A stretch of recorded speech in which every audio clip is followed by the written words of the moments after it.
Hmm.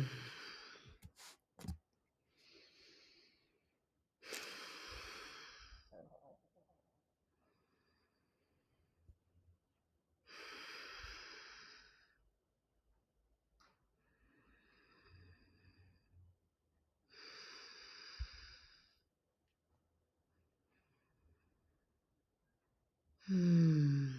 Welcoming you with breath and presence. Welcoming myself with breath and presence. Day 39. Woo-hoo-hoo. Align and shine. Oh, yeah, baby. That's what we're up to. That's what this is all about. Going live. Aligning and shining.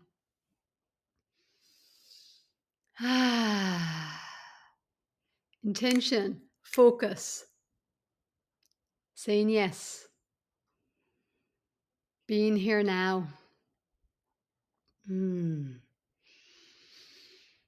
Exhaling out the struggle,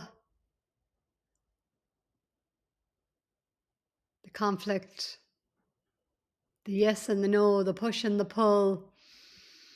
Ah! Let's get silly. And laugh with ourselves. Laugh with ourselves and laugh with this world. Even when we're crying, the deeper down part of us is I call them the cosmic giggles. Sometimes, oftentimes, an awakening, and especially in these times, as the grief and sadness and emotions the energies are being released.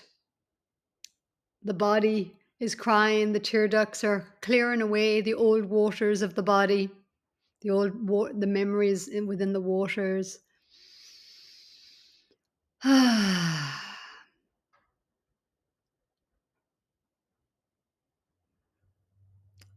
let's just breathe and be.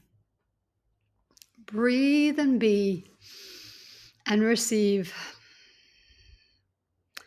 So I've been feeling Mother Mary energy today, the divine feminine, and just that place of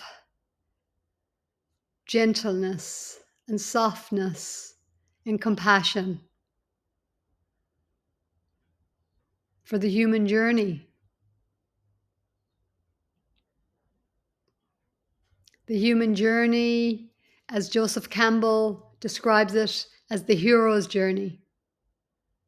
The soul descends into a density, so much so into forgetfulness. So we come into this realm of deep density, into duality. We forget our essence, we forget our soul, we feel disconnected, we create the ego identity, we take on the beliefs and the conditioning and the programs of the family and religion and society and culture and whatever the influences are. We shape ourselves. We believe certain things that shapes our reality. And then, dear friends, we ask that question, whether it's quietly or loudly. There's got to be more to life than this. Why am I so depressed, anxious? Why do I want to end it all? Why is it so hard? Surely there's got to be another way. The twinkling of awakening. There's got to be more to life. And for some people, it could be just as simple as I just want to get out and have an adventure and travel. For others, it can be a deep sense of there's another way to live. There's another way to live that feels more expansive, that feels more free, that feels more elevated, that feels more creative, that feels more soothing to the nervous system, that feels more uplifting, affirmative, abundant, joyful,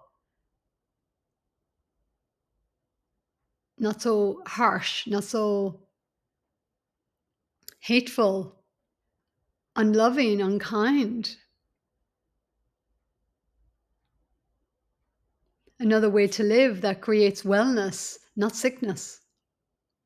That is the awakening. That is the calling home to the heart, to the soul, to remember, to go out, as Joseph Campbell said, to go on the adventure of exploring and looking and trying out things and learning new things and seeking, being the seeker, the traveler, the wanderer, the seeker, perhaps feeling a bit lost, a bit found, exploring. And as a soul, many of us has done this for lifetimes. And now for so many of us, it's culminated into this lifetime as the awakening lifetime. And now not just awakening for many of us. Once we've really moved through that awakening pathway, portal, did the deep inner work, traveled through the dark night of the soul, opened up into an expansive sense of self, and then had to be with what needed to be healed, the traumas, whatever was repressed, suppressed, denied, the healing crisis, all to come back in, to soften the defenses around the heart, to recognize limiting patterns, limiting beliefs, and to start to consciously make shifts and changes, consciously think a new thought, consciously embrace new affirmations, mantras, practices, breath work, yoga, somatic therapies, read different books, have different conversations, hang out with different people that aligns more with who we truly are, find our authentic voice, have the courage to speak into things that we didn't have the courage to speak into. And it can feel shaky initially, and then momentum grows. And for many of us through the awakening journey, and once we move through that dark night of the soul, then we're in a next level of empowerment. The empowered part of the journey, go from disempowered, disenchanted, just trying to fit in, get by, make a living, to then remembering more of who we are, awakening to more of who we are. A guy called Ken Jones, he really shed some light on this, the way he sees it as that we go through there's like four parts that we go through. I think it was unintegrated, unempowered, disempowered is that initial. Forgetfulness, creating the ego, we believe that we're separate. And then the next phase, the awakening phase, is integrated, empowered. And then we discover things, and we can get into our spiritual ego then of thinking we know a lot of things. And it can feel like that because we're working more with the discoveries of law of attraction, for example, and we're understanding that we're becoming more attuned and sensitive to that everything is energy. We're opening up to these ideas of energy and quantum physics and understanding ourselves on a whole new level of recognition, and how that we do have impact in our life, that we can shift our thoughts, shift our thinking, shift our frequency, and attract different kinds of experiences and abundant flow and what it is that we truly desire.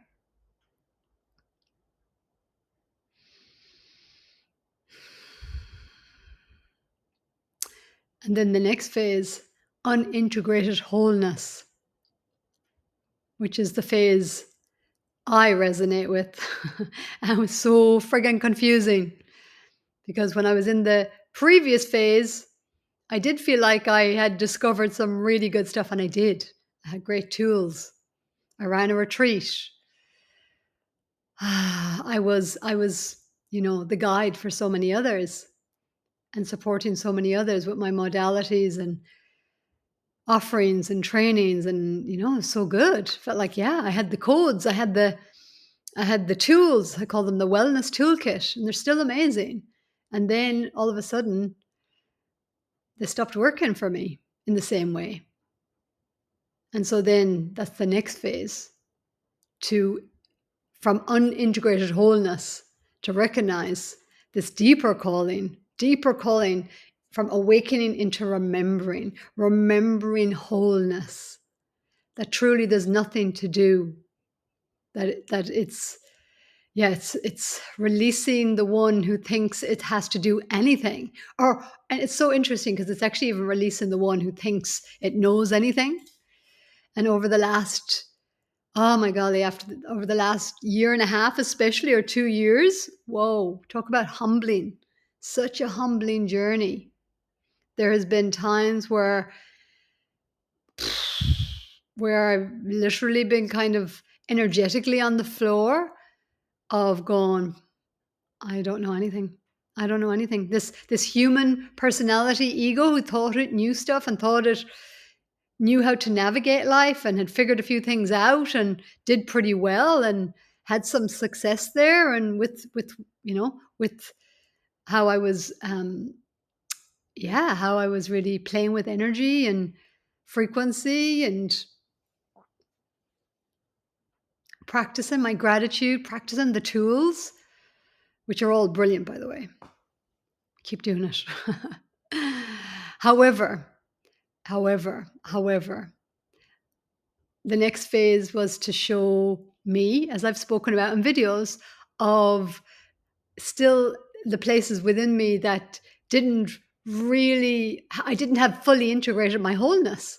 So again, there was conditions on it. So I operated more from my wholeness and from that deeper knowingness and that deeper trust, but it was within the walls of the retreat center where I was.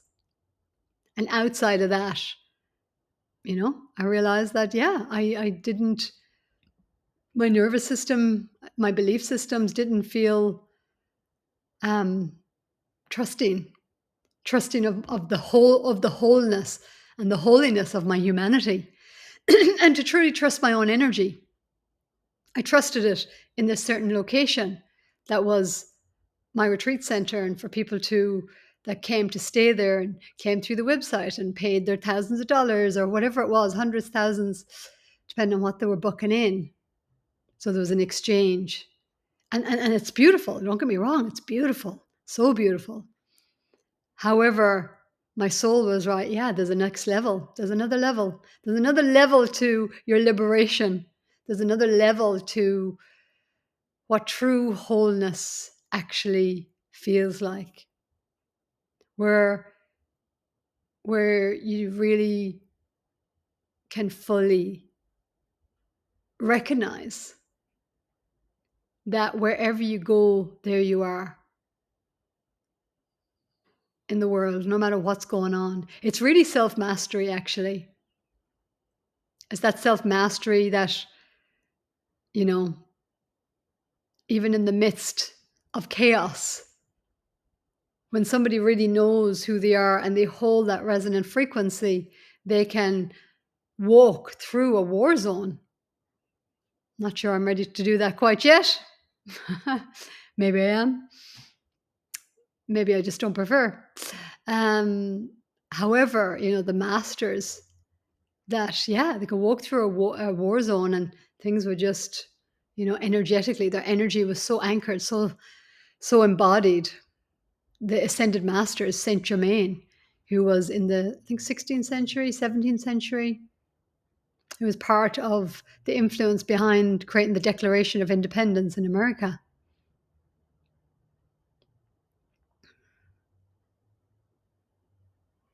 Different ascended masters, Kuan Yin, Mary Magdalene. And they all went through trials and tribulations. And then they awakened, and they went from awakening into remembering their wholeness. And they each had a unique quality, a unique frequency and energy. So Mother Mary, compassion, compassion, deep, loving compassion. Don't we need that, require that on this planet and just within ourselves? Deep, devotional, loving compassion. Compassion for the human that goes through so many, school of hard knocks, the earth school of duality, division, separation, the perception and the belief of separation. Through awakening, dark night of the soul, and now collectively, there is a collective on the earth that is going through dark night of the soul.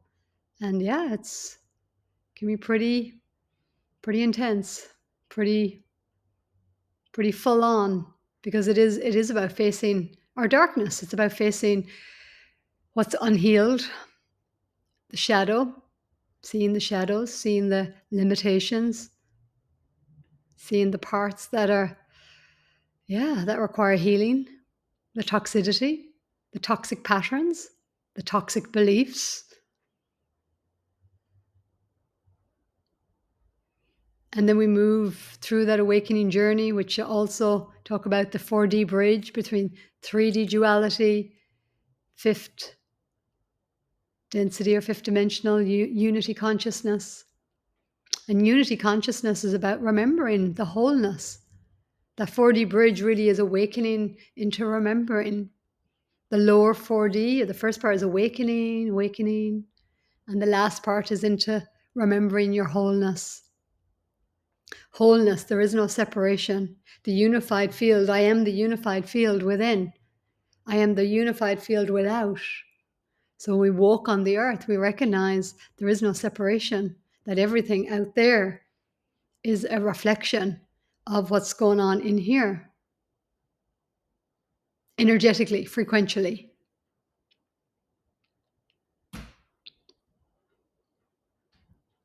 That the universe is, we are the universe. We are the microcosm of the macrocosm. What is within is without, as above, so below.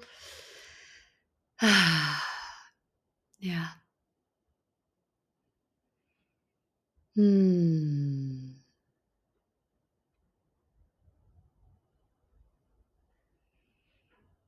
So just compassion for this journey that the soul takes. The journey that the soul is so excited to come to earth and have this experience of our humanness, into forgetfulness, into the intensity of the density, to experience, to deeply, deeply experience. And it's been tough. It's been friggin' tough. That's why it's well spoken that the most courageous souls come to earth. It's the toughest class in the universe. But man, woman, when you move through it, it is something that I don't know if we'll understand on earth, what it is for the soul. But we carry a certain energy when we've been through this earth school as a soul.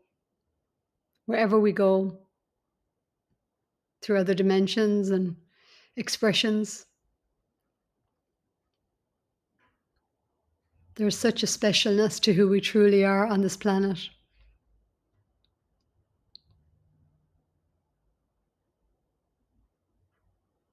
And it takes courage because, we can really forget here who we are, and it gets pretty messy and toxic. And also, the flip side, it's magical, and the joys that we have to smell and to breathe and to eat and to drink and to touch and to taste and to smell, and to experience.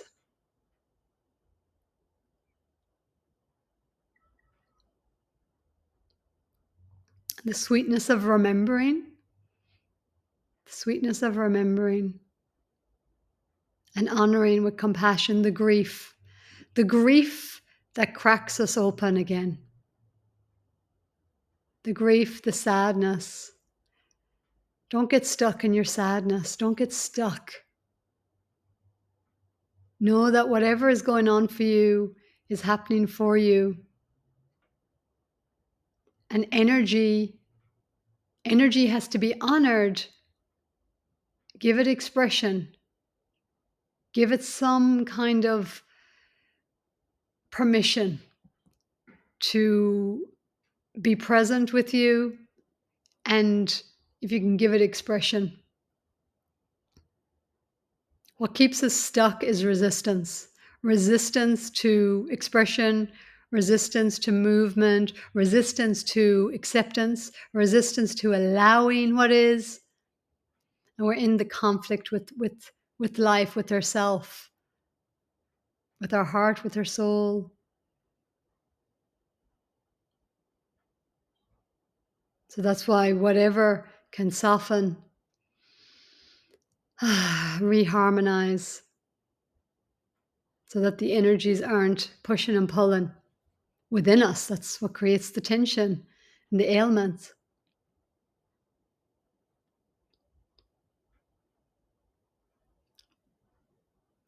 That's what creates for women the symptoms. So many symptoms. The midlife crisis, the perimenopause, the hot flushes, the fire, looking for movement of the energy that has been repressed, suppressed, disallowed, disowned, the feminine flow.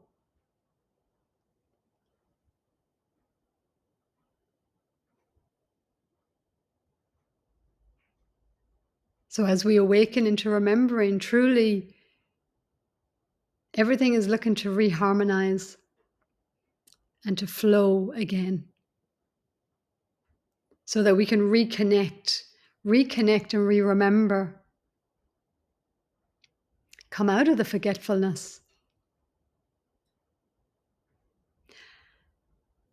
I remember in being a client in one of my first quantum healing hypnosis sessions it was actually on the training. I think it was on level 1 or maybe level 2 training that I took. And it was back in 2014 with Dolores Cannon. And yeah, I remember at one point, I'm the client. I remember just being in this beautiful golden light. And yeah, I remember initially just crying because I just felt disconnected. I felt so connected. And before the session, I still believed that I was disconnected. I believe, I knew that, I had a conceptual, but I wasn't feeling truly deeply connected to everything, to myself. There was still a belief. There was a belief of not being connected. So then I'm in this beautiful golden white light, and I'm just feeling so part of it. So tears start to come. And then very quickly, I start laughing my head off in the session.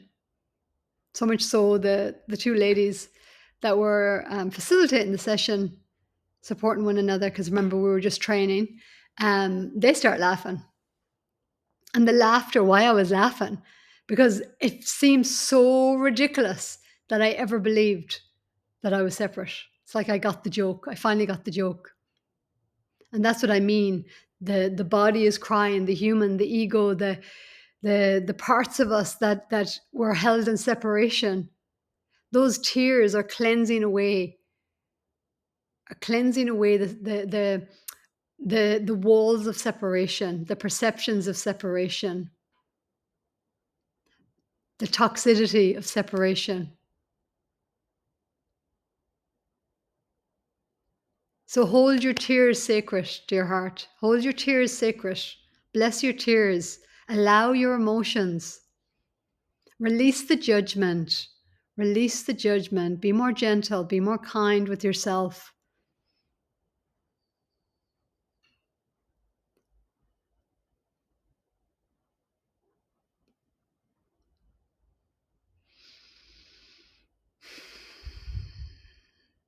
Gentle and kindness. That is the feminine energy. Compassion through understanding. Compassion is that depth that we develop through understanding separation, understanding how friggin' tough it is to go through the traumas, the abuses, the disconnect, whatever we've been through. And when we find our pathway of healing and give it expression, whether it's into art or singing or writing or speaking with a friend or a therapist or whatever it is, just putting on some music and screaming your head out, screaming your head, screaming your lungs out even. Whatever gives it expression and release, acknowledgement in a healthy way,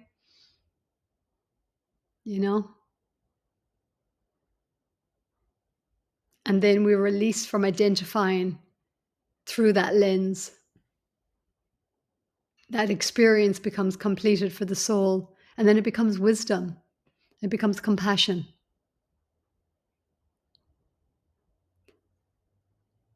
So those parts that believe themselves to be separate start to integrate back into the whole self. And then we start to remember ourselves, truly remember ourselves as the soul embodied. We recognize that, I'm experiencing through a body, and I have thoughts that move through, and energies and emotions and feelings, stories, and yet there's that knowingness that I'm more than this, that I am an eternal being.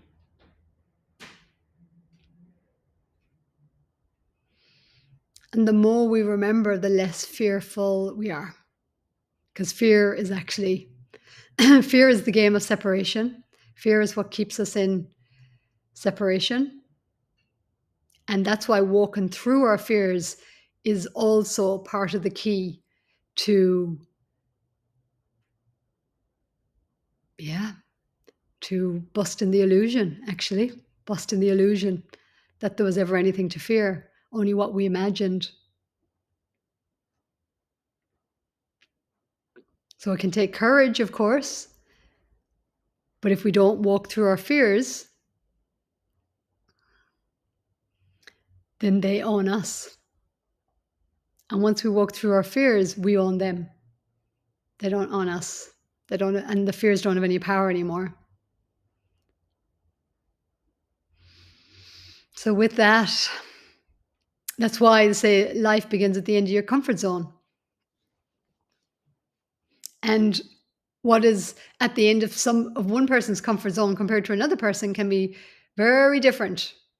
So tune in, ask yourself, what is at the edge of my comfort zone that deep down there's a desire to really move in that direction, to be more liberated in that direction, to have more courage and bravery and freedom of expression. And definitely showing up on these videos live for me is that.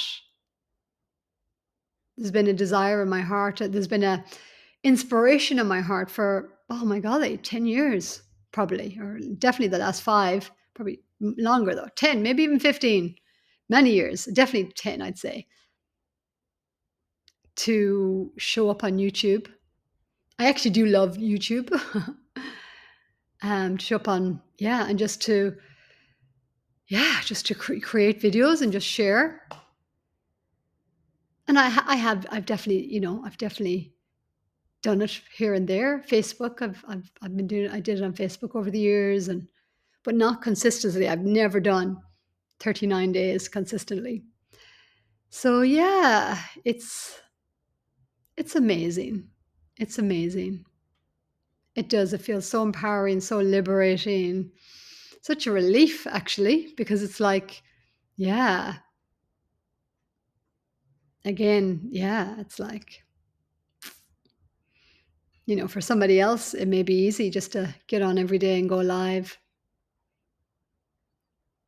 But it's my edge. And often what we fear the most, that's the other thing, which is so wild, is that often our biggest challenge is our biggest fear is actually our gift as well. Gift of communication. Hmm.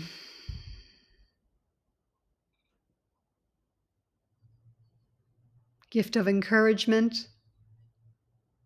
My soul is definitely here to be a way shore, to be a lighthouse, to be a living example.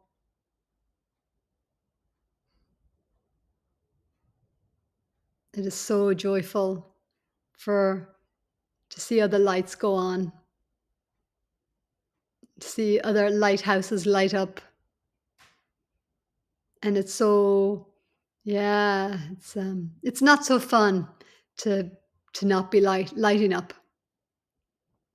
And I totally get, yeah, the pushback, especially when, there's memories in the nervous system, in the body, in the subconscious, where it didn't go so well for us in other times, where we shined our light or we radiated our gifts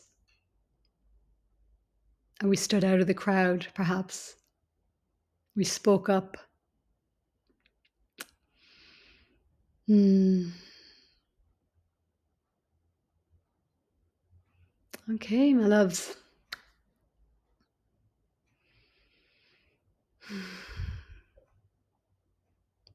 I am the light I am. I am the love I am. And so are you. And so it is.